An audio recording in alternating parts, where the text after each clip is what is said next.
Conversaciones con Dios. Este es el libro 1 de una trilogía de Neale Donald Walsch que quiero compartir con todos ustedes por su sabiduría, conocimiento y experiencias. Espero que os guste. Gracias. Capítulo 1. En la primavera de 1992, recuerdo que fue por Pascua, un fenómeno extraordinario ocurrió en mi vida. Dios empezó a hablar con usted, a través mío. Me explicaré. En aquella época era muy infeliz, personal, profesional y emocionalmente. Sentía que mi vida era un fracaso a todos los niveles, dado que, desde hacía años, había adquirido el hábito de escribir mis pensamientos en forma de carta, que normalmente no enviaba, entre paréntesis. Cogí mi fiel cuaderno de papel amarillo tamaño folio y empecé a volcar mis sentimientos. Esa vez, en lugar de escribir otra carta a otra persona de la que yo imaginaba ser una víctima, pensé que iría directamente a la fuente, directamente al mayor victimizador, entre comillas, de todos. Decidí escribir una carta a Dios. Fue una carta rencorosa, apasionada, llena de confusiones, deformaciones y condenas, de un montón de enojosas preguntas. ¿Por qué mi vida no funcionaba? ¿Qué haría que llegara a funcionar? ¿Por qué no lograba ser feliz en mis relaciones? ¿Siempre iba a escapárseme la experiencia de disponer de suficiente dinero? Finalmente y sobre todo, ¿qué había hecho yo para merecer una vida de continua lucha como la que tenía? Para mi sorpresa, cuando hube acabado de garabatear todas mis amarguras, mis preguntas sin respuesta, y me disponía a dejar la pluma, mi mano se quedó suspendida sobre el papel, como si la sostuviera una fuerza invisible. De repente, la pluma empezó a moverse por sí misma. No sabía en absoluto lo que estaba a punto de escribir, pero parecía que iba a acudir una idea, de modo que decidí dejarme llevar, y lo que salió fue: ¿realmente deseas una respuesta a todas esas preguntas o simplemente te estás desahogando? Parpadeé, y entonces surgió una respuesta en mi mente. La escribí también. Las dos cosas. Es verdad que me estoy desahogando, pero si esas preguntas tienen respuesta, tan cierto es que quiero oírlas, como que hay infierno, entre comillas. Muchas cosas son ciertas, como que hay infierno, entre comillas, pero ¿no sería más agradable que lo fuera como si hay cielo, entre comillas? Y escribí: ¿qué se supone que significa eso? Entre comillas. Sin que yo lo supiera, había empezado una conversación y, más que escribir por mi cuenta, estaba escribiendo al dictado. Este dictado duró 3 años y durante ese tiempo no tenía la menor idea de cómo acabaría. La respuesta a la pregunta que yo expresaba en el papel no me llegaban hasta que no terminaba de escribir completamente cada pregunta y apartaba mis propios pensamientos. A menudo las respuestas me llegaban más deprisa de lo que podía escribir. Entonces tenía que garabatear rápidamente para no quedarme atrás. Cuando me sentía confuso o desaparecía la sensación de que las palabras me llegaban de otra parte, dejaba la pluma e interrumpía el diálogo, hasta que de nuevo me sentía inspirado, entre comillas. Lo siento, es la única palabra que realmente resulta apropiada para volver a coger mi cuaderno de papel amarillo, tamaño folio, y reanudar la transcripción. Esas conversaciones todavía duran en el momento en el que estoy escribiendo esto, y la mayor parte se encuentra en las siguientes páginas, las cuales contienen un asombroso diálogo que al principio no podía creer, que luego supuse que me resultaría personalmente valioso, pero que ahora comprendo que estaba destinado a otras personas y no solo a mí. Estaba destinado a usted, a cualquiera que acceda a este material, puesto que mis preguntas son también las suyas. Deseo que intervenga en este diálogo lo antes posible, ya que realmente importante no es mi historia, sino la suya. Es la historia de su vida que aquí se presenta, y si este material es importante, lo es para su experiencia personal. De lo contrario, no estaría usted aquí, con él en las manos, en este momento. Así pues, vamos a iniciar el diálogo con una pregunta que me había estado formulando durante mucho tiempo. ¿Cómo habla Dios? ¿A quién? Cuando le planteé, he ahí la respuesta que obtuve. Dios. Hablo a todo el mundo, constantemente. La cuestión no es a quién hablo, sino ¿quién me escucha? El hombre, intrigado, le pedí a Dios que me lo explicara mejor, y esto es lo que dijo. Dios. En primer lugar, vamos a cambiar la palabra hablar por la palabra comunicarse. Es un término mucho mejor, resulta más completo y más apropiado. Cuando tratamos de hablar a otros, tú a mí, yo a ti, inmediatamente nos vemos restringidos por la increíble limitación de las palabras.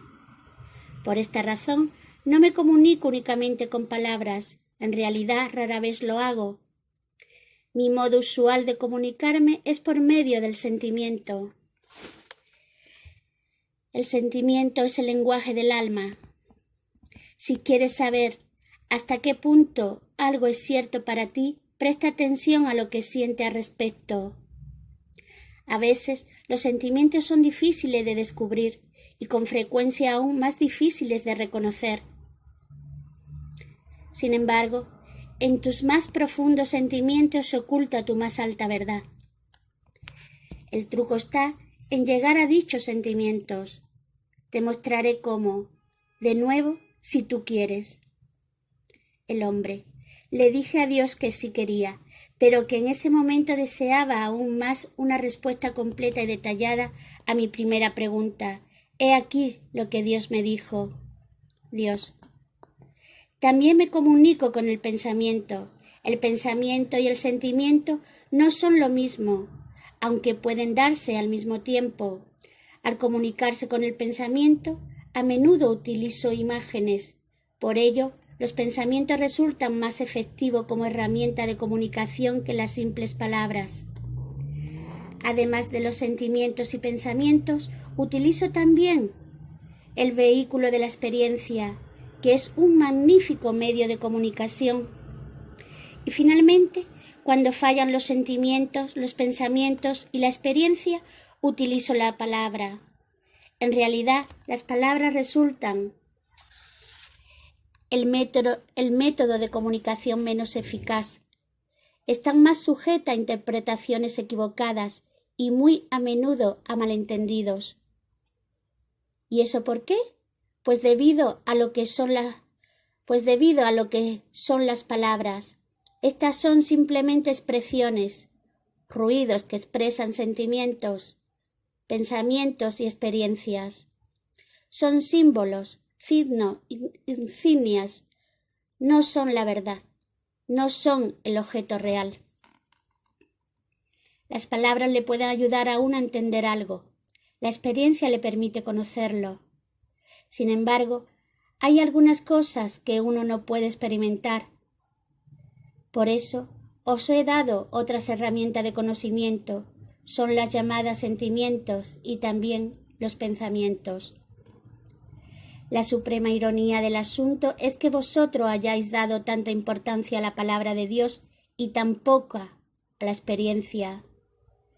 En efecto, dais tan poco valor a la experiencia que cuando vuestra experiencia de Dios difiere de lo que habéis oído sobre Dios, automáticamente desecháis la experiencia y os quedáis con la palabra, cuando debería de ser precisamente lo contrario. Vuestra experiencia y vuestro sentimiento sobre algo representa lo que y intuitivamente sabéis acerca de ello. Las palabras únicamente pueden aspirar a simbolizar lo que sabéis y a menudo pueden confundir lo que sabéis. Así pues, esas son las herramientas con las que yo me comunico, aunque no sistemáticamente, pues ni todos los sentimientos, ni todos los pensamientos, ni toda la experiencia, ni todas las palabras proceden de mí. Muchas palabras han sido pronunciadas por otros en mi nombre. Muchos pensamientos y muchos sentimientos han sido promovidos por causas que no son resultado directo de mi creación. Y muchas experiencias se derivan también de dichas causas. La cuestión consiste en discernir. La dificultad escriba en saber la diferencia entre los mensajes de Dios y lo que proceden de otra fuente. Esta distinción resulta sencilla con la aplicación de una regla básica. Vuestros pensamientos más elevados, vuestra palabra más clara, vuestro sentimiento más grandioso son siempre míos. Todo lo demás procede de otra fuente. Con ello se facilita la labor de diferenciación, ya que no debería resultar difícil, ni siquiera para el principiante, identificar lo más elevado, lo más claro y lo más grandioso. No obstante, te daré alguna directriz. El pensamiento más elevado es siempre aquel que encierra alegría. La palabra más clara son aquellas que encierra verdad. Y el sentimiento más grandioso es el llamado amor. Alegría, verdad, amor. Los tres son intercambiables y cada uno lleva siempre a los otros, no importa en qué orden se encuentren. Una vez utilizado esta directriz, ¿qué mensajes son míos y cuáles proceden de otra fuente? Lo único que falta saber si mis mensajes serán tenidos en cuenta. La mayoría de mis mensajes no lo son. Algunos porque parecen demasiado buenos para ser verdad, otros porque parece demasiado difícil seguirlos, muchos debido simplemente a que se entienden mal, la mayoría porque no se reciben. Mi mensajero más potente es la experiencia, e incluso a esta la ignoráis, especialmente a esta la ignoráis. Vuestro mundo no se hallaría en el estado en que se encuentra si simplemente hubierais escuchado a vuestra experiencia. El resultado que no escuchéis a vuestra experiencia es que seguís reviviéndola una y otra vez, puesto que mi propósito no puede verse frustrado ni mi voluntad ignorada. Tenéis que recibir el mensaje antes o después. Sin embargo, no os forzaré, nunca os coaccionaré, ya que os he dado el libre albedrío, la facultad de hacer lo que queráis, y nunca jamás os lo quitaré. Así pues, seguiré enviándoos los mismos mensajes una y otra vez, a lo largo de milenios, y a cualquier rincón del universo en el que habitéis. Seguiré enviando infinitamente mis mensajes hasta que lo hayáis recibido y lo hayáis escuchado con atención, haciéndolos vuestros. Mis mensajes pueden venir bajo un centenar de formas, en miles de momentos, durante 1.000.000 de años. No podéis pasarlo por alto si realmente escucháis. No podéis ignorarlo una vez lo hayáis oído verdaderamente. De este modo, nuestra comunicación empezará en serio, ya que en el pasado únicamente me habéis hablado, me habéis rezado, habéis intercedido ante mí, me habéis suplicado, pero ahora puedo responderos, siquiera sea como lo que estoy haciendo en este momento. El hombre, ¿cómo puedo saber que esta comunicación procede de Dios? ¿Cómo sé que no se trata de mi propia imaginación? Dios. ¿Qué diferencia habría? ¿No ves que puedo utilizar tu imaginación con la misma facilidad que cualquier otro medio? Te traeré los pensamientos, palabras o sentimientos exactamente apropiados y en un determinado momento, precisamente cuando me venga bien para mi propósito, utilizaré alguna sentencia o varias. Sabrás que esas palabras proceden de mí, porque tú, espontáneamente, no has hablado nunca con tanta claridad.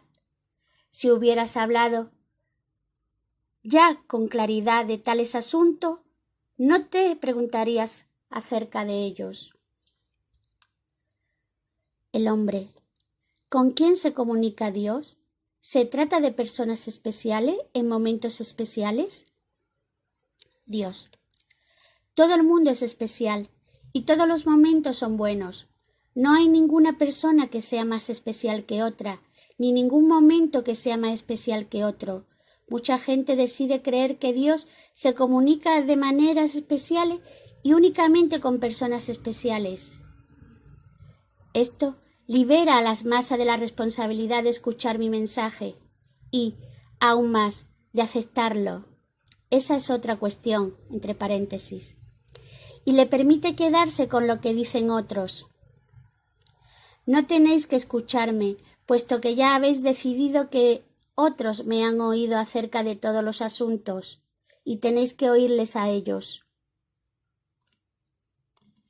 Al escuchar lo que otras personas piensan que me han oído decir, vosotros no tenéis que pensar en absoluto. Esta es la razón principal de que la mayoría de la gente eluda mis mensajes a nivel personal. Si uno reconoce que recibe mis mensajes directamente, entonces es responsable de interpretarlos. Es mucho más seguro y mucho más fácil aceptar la interpretación de otros, aunque se trate de otros que han vivido hace 2000 años, entre paréntesis, que trata de interpretar el mensaje que uno puede muy bien estar recibiendo en este mismo momento. No obstante, te propongo una nueva forma de comunicación con Dios, una comunicación de doble dirección. En realidad eres tú quien me lo ha propuesto a mí, ya que he venido a ti en esta forma, aquí y ahora, en respuesta a tu llamada. El hombre.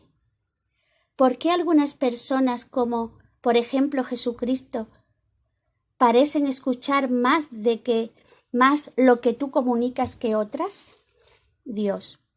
Porque algunas personas están verdaderamente dispuestas a escuchar, están dispuestas a oír y están dispuestas a permanecer abiertas a la comunicación, aun cuando lo que oyen parezca espantoso, disparatado o manifiestamente equivocado. El hombre. ¿Debemos escuchar a Dios aun en el caso de que lo que diga nos parezca equivocado? Dios. Especialmente cuando parece equivocado. Si creéis que estáis en lo cierto respecto de algo, ¿para qué necesitáis hablar con Dios? Seguid adelante, actuando según vuestro entender. Pero observad lo que habéis estado haciendo desde el principio de los tiempos, y mirad cómo es el mundo. Evidentemente, en algo habéis fallado, y es obvio que hay algo que no entendéis. Lo que sí entendéis ha de pareceros correcto, puesto que correcto, entre comillas, es un término que utilizáis para designar aquello con lo que estáis de acuerdo. Por lo tanto, aquello que se os escapa aparecerá en un primer momento como equivocado, entre comillas. La única manera de adelantar en esto es preguntándose uno mismo, ¿qué pasaría si todo lo que considero equivocado, entre comillas, fuese realmente correcto? Todos los grandes científicos conocen esta respuesta. Lo que hace el científico no es simplemente trabajar. El científico cuestiona todos los presupuestos y prejuicios. Todos los grandes descubrimientos han surgido de la voluntad, de la capacidad. de no estar en lo cierto. Y eso es lo que se necesita en este caso. No podéis conocer a Dios hasta que hayáis dejado de deciros a vosotros mismos que ya conocéis a Dios. No podéis escuchar a Dios hasta que dejéis de pensar que ya habéis escuchado a Dios. No puedo deciros mi verdad hasta que vosotros dejéis de decirme las vuestras. El hombre: pero mi verdad acerca de Dios procede de ti. Dios: ¿quién lo ha dicho? El hombre: otros. Dios: ¿qué otros? El hombre: predicadores, vicarios, rabinos, sacerdotes, libros, la Biblia, por el amor de Dios. Dios: esas no son fuentes autorizadas. El hombre: ¿no lo son? Dios: no. El hombre: entonces, ¿qué hay que sí lo sea? Dios: escucha tus sentimientos, escucha tus pensamientos más elevados, escucha tu experiencia. Cada vez que uno de estas tres cosas difiera de lo que han dicho tus maestros o has leído en tus libros, olvida las palabras. Las palabras constituyen el vehículo de la verdad menos fiable. El hombre: hay tantas cosas que quiero decirte, tantas cosas que deseo preguntarte, que no sé por dónde empezar. Por ejemplo, ¿por qué no te revelas? Si de verdad hay un Dios y eres tú, ¿por qué no te revelas de un modo que todos podamos entenderlo? Dios: ya lo he hecho una y otra vez. Estoy haciéndolo de nuevo aquí y ahora. El hombre: no, me refiero a una forma de revelación que resulte incuestionable, que no se pueda negar. Dios: ¿cómo cuál? El hombre: como apareciendo ahora mismo ante mi vista. Dios: lo estoy haciendo. El hombre: ¿dónde? Dios: donde quiera que mires. El hombre: no, yo quiero decir de un modo indiscutible, de un modo que ningún hombre pueda negar. Dios: ¿de qué modo sería? ¿Bajo qué forma o aspecto me harías aparecer? El hombre: bajo la forma o aspecto que realmente tengas. Dios: eso sería imposible, ya que no poseo una forma o aspecto que podáis comprender. Puedo adoptar una forma o aspecto que podáis comprender, pero entonces todo supondría que lo que han visto es la sola y única forma y aspecto de Dios, en lugar de una forma y aspecto de Dios. Una entre muchas. La gente cree que yo soy como me ven, en un lugar de como no me ven. Pero yo soy el gran invisible, no lo que me hago ser a mí mismo en un momento determinado. En cierto sentido, yo soy lo que no soy, y es de este no ser de donde vengo y a donde siempre retorno. Pero cuando vengo bajo una u otra forma determinada, una forma bajo la que creo que la gente puede comprenderme, entonces la gente me atribuye esa forma para siempre jamás. Y si viniera bajo cualquier otra forma, antes cualesquiera otras personas, los primeros dirían que no habría aparecido ante los segundos, ya que no me habría mostrado a los segundos, igual que a los primeros, ni les habría dicho las mismas cosas, de modo que, ¿cómo iba a ser yo? Como puedes ver, no importa bajo qué forma o de qué manera me revele, cualquiera que sea la manera que elija o la forma que adopte, ninguna de ellas resultará incuestionable. El hombre: pero si tú hicieras algo que evidenciara la verdad de quienes eres más allá de cualquier duda o interrogante,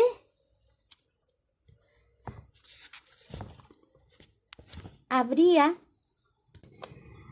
todavía quienes dijeran que es cosa del diablo o simplemente de la imaginación de alguien o de cualquier causa distinta de mí.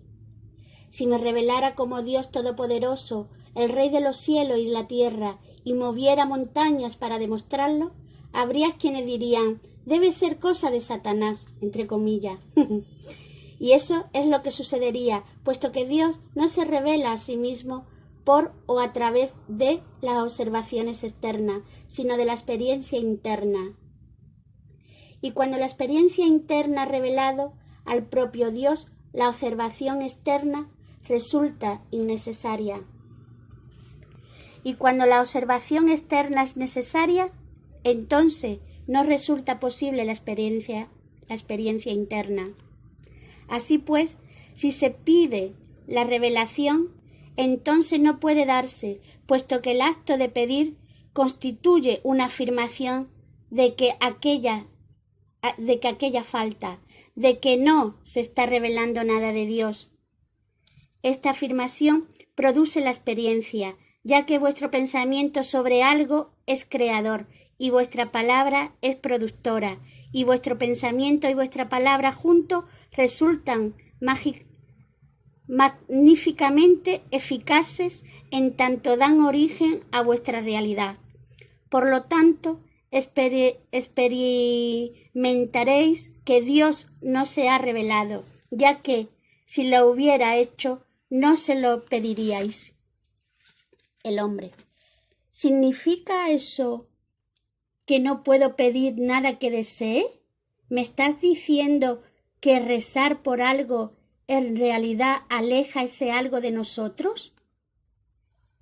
Dios. Esta es una pregunta que ha sido respondida a través de los siglos, que ha sido respondida cada vez que se ha formulado. Pero no habéis escuchado la respuesta, o no queréis creerla. Responderé de nuevo, con palabras de hoy, en un lenguaje actual, de la siguiente manera. No tendréis lo que pedís, no podéis tener nada de lo que queráis, y ello porque vuestra propia petición es una afirmación de vuestra carencia. Y el decir que queréis una cosa únicamente sirve para producir esa experiencia concreta, la carencia de vuestra realidad. Por lo tanto, la oración correcta no es nunca de súplica, sino de gratitud. Cuando dais gracias a Dios por adelantado, por aquello que habéis decidido experimentar en vuestra realidad, estáis efectivamente reconociendo que eso está ahí, en efecto.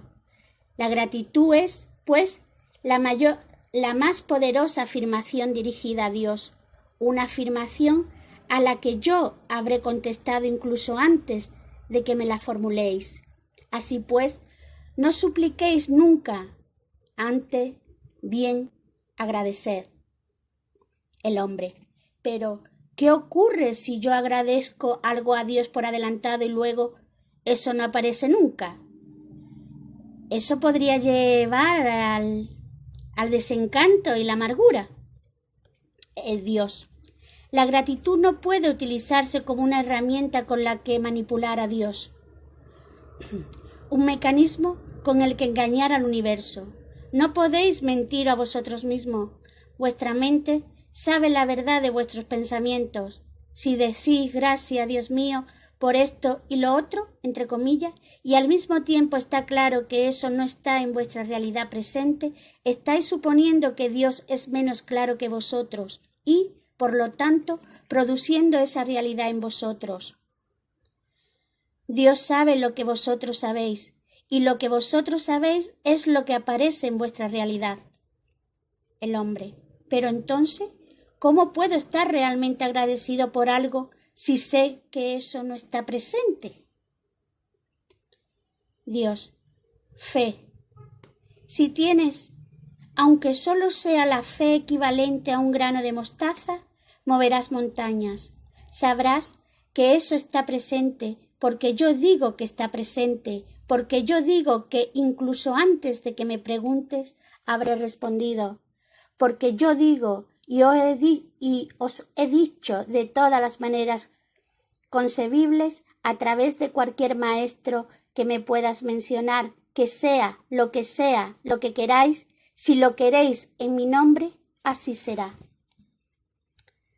El hombre, sin embargo, hay tanta gente que dice que sus oraciones han quedado sin respuesta.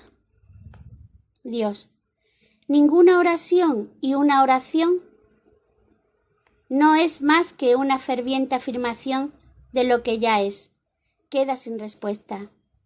Cualquier oración, cualquier pensamiento, cualquier afirmación, cualquier sentimiento es creador. En la medida en que sea fervientemente sostenido como una verdad, en esa misma medida se habrá manifestado en vuestra experiencia. Cuando se dice que una oración no ha sido respondida, lo que realmente ocurre es que el pensamiento, palabra o sentimiento sostenido de modo más ferviente ha llegado a ser operativo. Pero lo que has de saber, y ese es el secreto, es que detrás del pensamiento se halla siempre otro pensamiento, el que podríamos llamar pensamiento promotor, que es el que controla el pensamiento. Por lo tanto, si rogáis y suplicáis, parece que existe una posibilidad mucho menor de que experimentéis lo que pensáis que habéis decidido, puesto que el pensamiento promotor que se halla detrás de cada súplica, él es el de que en ese momento no tenéis lo que deseáis. Ese pensamiento promotor se convierte en vuestra realidad. El único pensamiento promotor que puede ignorar este pensamiento es uno fundado en la fe, en que Dios concederá cualquier cosa que se le pida sin falta. Algunas personas poseen este tipo de fe, pero muy pocas. El proceso de la oración resulta mucho más fácil cuando en lugar de creer que Dios siempre dirá sí, entre comillas, a cada petición, se comprende intuitivamente que la propia petición no es necesaria. Entonces la oración se convierte en una plegaria de acción de gracias. No es en absoluto una petición, sino una afirmación de gratitud por lo que ya es. El hombre. Cuando dices que una oración es una afirmación de lo que ya es, ¿estás diciendo que Dios no hace nada, que todo lo que ocurre después de una oración es un resultado de la acción de rezar? Dios, si crees que Dios es un ser omnipotente que escucha todas las oraciones y responde sí, entre comillas, a unas y no, entre comillas, a otras, y ya veremos, entre comillas, al resto, estás equivocado. ¿Por qué regla de 3 decidiría Dios? Si cree que Dios es quien crea y decide todo lo que afecta a vuestra vida, estás equivocado. Dios es el observador, no el creador. Y Dios está dispuesto a ayudaros a vivir vuestra vida, pero no de la manera que supondríais. La función de Dios no es crear o dejar de crear las circunstancias o condiciones de vuestra vida. Dios os ha creado a vosotros a imagen y semejanza suya. Vosotros habéis creado el resto por medio del poder que Dios os ha dado. Dios creó el proceso de la vida y la propia vida tal como la conocéis. Pero Dios os dio el libre albedrío para hacer con la vida lo que queráis. En este sentido, vuestra voluntad respecto a vosotros es la voluntad de Dios respecto a vosotros. ¿Estáis viviendo vuestra vida de modo como la estáis viviendo? Y yo no tengo ninguna preferencia al respecto. Esta es la grandiosa ilusión de la que participáis, que Dios se preocupa de un modo u otro por lo que hacéis. Yo no me preocupo por lo que hacéis, y eso os resulta difícil de aceptar, pero ¿os preocupáis vosotros por lo que hacen vuestros hijos cuando le dejáis salir a jugar? ¿Es importante para vosotros si juegan al correr que te pillo, al escondite o a disimular? No, no lo es, porque sabéis que están perfectamente seguros, ya que les habéis dejado en un entorno que consideráis favorable y adecuado. Por supuesto, siempre confiaríais en que no se lastimen. y si lo hacen, haríais bien en ayudarles, curarles y permitirles que se sientan de nuevo seguros, que sean felices de nuevo, que vuelvan a jugar otro día, pero tampoco ese otro día os preocupará si deciden jugar al escondite o a disimular. Por supuesto, le diríais qué juegos son peligrosos, pero no podréis evitar que vuestros hijos hagan cosas peligrosas, al menos no siempre, no para siempre, no en todo momento, desde ahora hasta su muerte. Los padres juiciosos lo saben, pero los padres nunca dejan de preocuparse por el resultado. Esta dicotomía, no preocuparse excesivamente por el proceso, pero sí por el resultado, describe con bastante aproximación la dicotomía de Dios. Pero Dios en un sentido no siempre se preocupa por el resultado, no por el resultado final, y ello porque el resultado final está asegurado, y esta es la segunda gran ilusión del hombre, que el resultado de la vida es dudoso. Es esta duda acerca del resultado final la que ha creado a vuestro mayor enemigo, el temor. Si dudáis del resultado, entonces dudaréis del Creador, dudaréis de Dios, y si dudáis de Dios, entonces viviréis toda vuestra vida en el temor y la culpa. Si dudáis de las intenciones de Dios y de su capacidad de producir este resultado final, entonces, ¿cómo podréis descansar nunca? ¿Cómo podréis nunca hallar realmente la paz? Sin embargo, Dios posee pleno poder para encajar las intenciones con los resultados.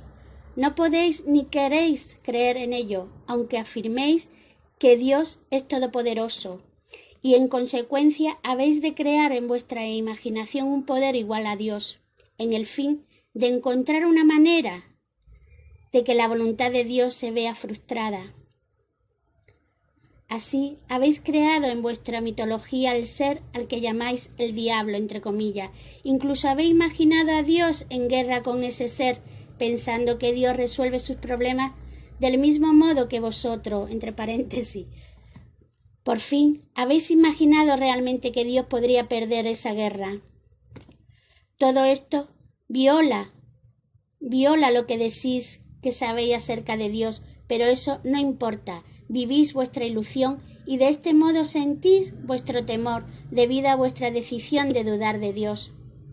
Pero, ¿qué ocurriría si tomaras una nueva decisión? ¿Cuál sería entonces el resultado? Deja que te diga algo. Deberías vivir como Buda.